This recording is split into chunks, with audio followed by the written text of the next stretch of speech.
कोणासाठी कोणती संधी कधी कोण घेऊन येईन कधीच नाही सांगता येत. मला अचानकच हे झालं आणि मला ही संधी भेटली, 12 ज्योतिर्लिंगाची सेवा करण्याची संधी भेटली यार शिवरात्रीची. मी खरंच त्यासाठी नशीबवान मानतो. मी डबल टॅप करा, काय झालं मी दाखवतो.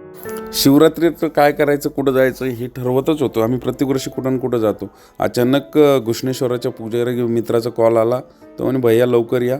आणि आम्ही काय रप निघालो मग संभाजीनगर. मी खूप एक्सायटेड होतो, कारण हे ज्योतिर्लिंग माझ्यासाठी म्हणजे जवळचं होतं. काय कशामुळं नाही माहिती, पण तिथं लहानपणापासून जायचो.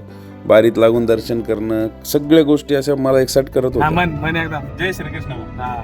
आमच्या टोळीच्या मस्तीत वेरूळ कधी आलं कळालंच नाही. 30 किलोमीटर डिस्टन्स आम्ही कव्हर करून मंदिर परिसरातली वाईब्स होती ना भाई, अरे बाप खरंच सांगतो मी, इतका आनंद येत होता ना. ते पास घेतले आणि बारीत लागलो. बारीत पण पास घेतल्यावर पण गर्दी असती हे मला काल माहिती झालं. दादाला मोबाईलची परमिशन होती तर दादाने मोबाईलच नाही ठेवला. गर्भगृहातले फुटेज बघा आता.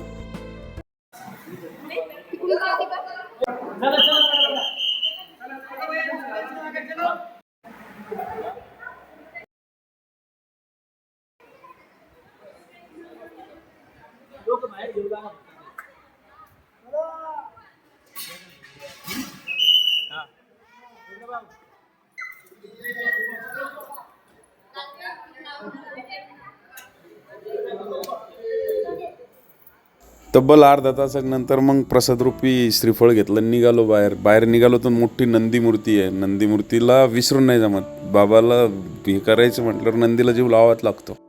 फायनली वस्त्र परिधान करीत बाहेर आलो. बाहेरूनच गाभाऱ्याचं दर्शन घेतलं. म्हटलं आता चला. अमोल वदनला फॉलो करून घ्या, चॅनलला सबस्क्राईब करून घ्या, बाजूला लेण्या पण आहे त्या पण एक्सप्लोर करून घेऊ.